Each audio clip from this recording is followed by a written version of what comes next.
Hello students, कैसे हैं आप सब।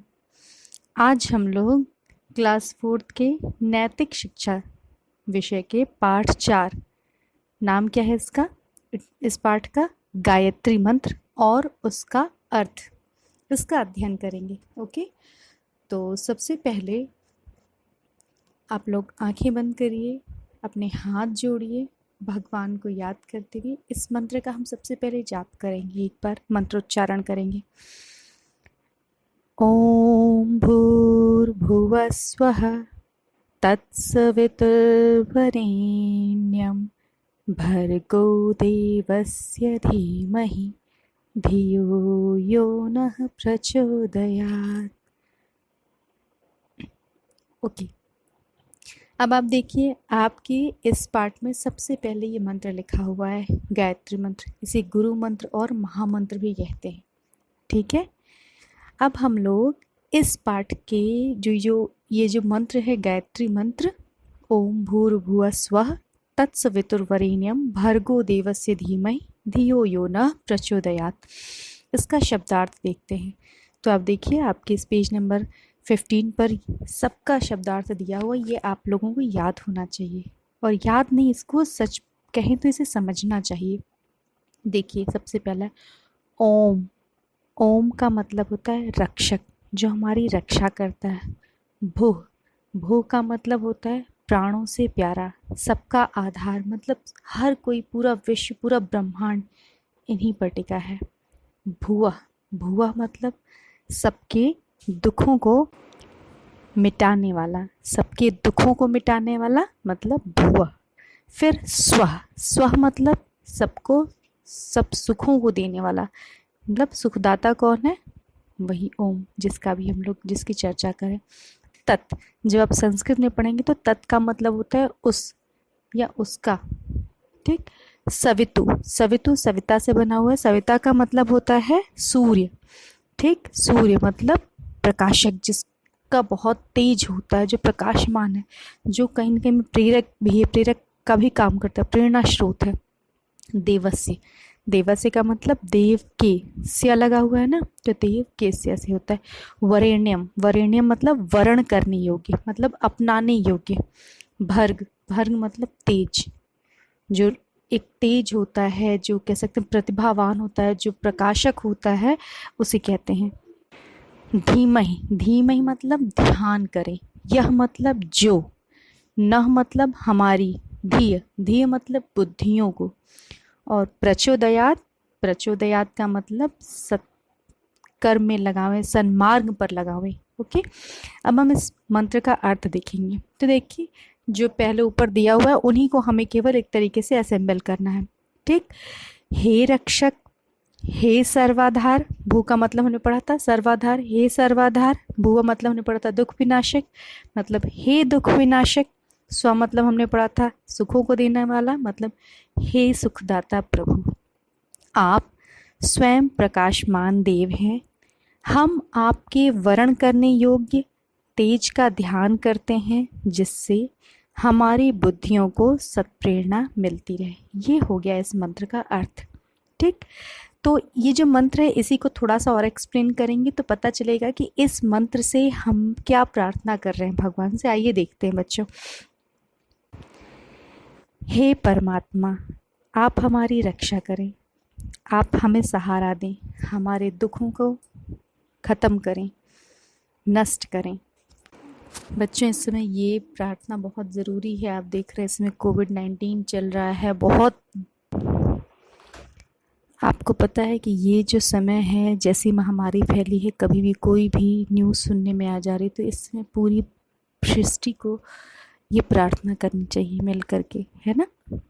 तो देखिए पेज नंबर 16 पे आगे देखिए, हे ईश्वर, आप हमारे दुखों को दूर करें, सुख प्रदान करें सबको।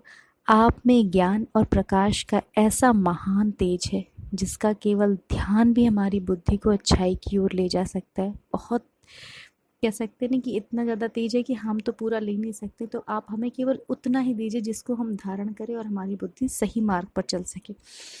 हमें शक्ति दे कि हम उस तेज को धारण कर सकें। जिस प्रकार दर्पण, आपने देखा होगा ना, जब शीशे के ऊपर जब जो आईना होता है उसके ऊपर सूरज की रोशनी पड़ती है तो वो भी कितना तेज चमकने लगता है ना।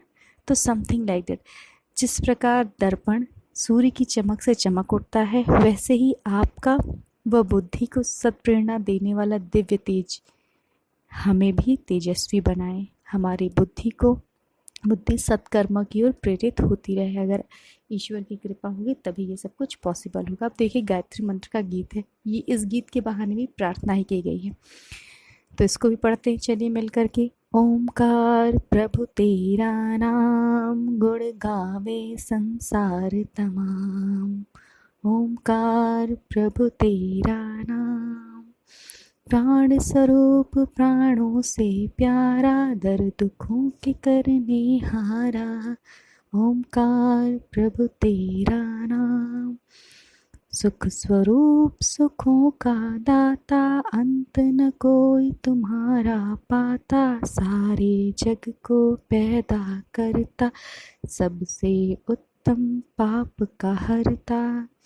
हे ईश्वर हम तुझे धियावे, पाप कर्म के पास न जान। बुद्धि हमरी करो उज्जवल, जीवन होवे हमारा निर्मल। ओमकार प्रभु तेरा नाम, ओमकार प्रभु तेरा नाम।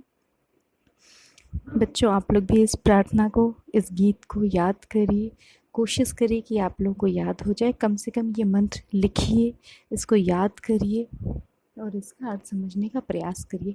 आपको पता है ये जो गुरु मंत्र है या महामंत्र है, ये हमें पता है 4 वेद है, लेकिन 4 में से 3 वेदों में ये जो मंत्र है मिलता है। कौन कौन से वेद हैं? ऋग्वेद, यजुर्वेद और सामवेद। इन तीनों वेदों में ये गायत्री मंत्र आपको मिलेगा, इसीलिए इसको गुरु मंत्र और महामंत्र भी कहते हैं। अब आते हैं इसके अभ्यास पे।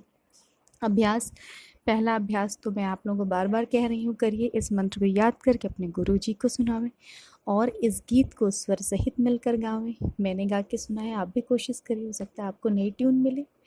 मैटर ये करता है कि आप कितने मन से प्रार्थना करते हैं। ठीक, अब देखिए प्रश्न नंबर 3, इस मंत्र में परमात्मा से क्या याचना की गई है? अब इसका उत्तर आपको लिखा हुआ दिख रहा है। इस मंत्र में परमात्मा से प्रार्थना की गई है कि हे परमात्मा, आप हमारी रक्षा करें, हमें सहारा दें, हमारे दुखों को दूर करें, सुख प्रदान करें, हमें शक्ति दें कि हम आपके वर्ण करने योग्य तेज को धारण करें, जो हमें सत्कर्मों की ओर प्रेरित करे। ठीक, अब आ जाता है भू, भुव, स्वः और धी, इन तीनों के अर्थ बताने को। तो आप देखिए आपके पेज नंबर 15 पे ही इसको मैंने पहले ही बताया था, दिया हुआ है। भू मतलब सबका आधार, प्राणों से प्यारे। भुवः मतलब सबके दुखों को मिटाने वाला। स्व मतलब सबको सुख देने वाला। धी मतलब बुद्धियों को। ओके, अब आ जाता है गायत्री मंत्र 4 वेदों में से किन में है? तो मैंने अभी थोड़ी देर पहले बताया था, गायत्री मंत्र ऋग्वेद, यजुर्वेद, सामवेद तीनों में है। ओके, अब देखिए पेज नंबर 17 पे बहुत अच्छी लाइन लिखी हुई है। यदि आपका संकल्प विजय का संकल्प है तो आपकी विजय अवश्य होगी। तो इन्हीं शब्दों के साथ इस पाठ को ख़त्म करते हैं, लेकिन इसकी जो सीख है उसको हमेशा के लिए सीखने की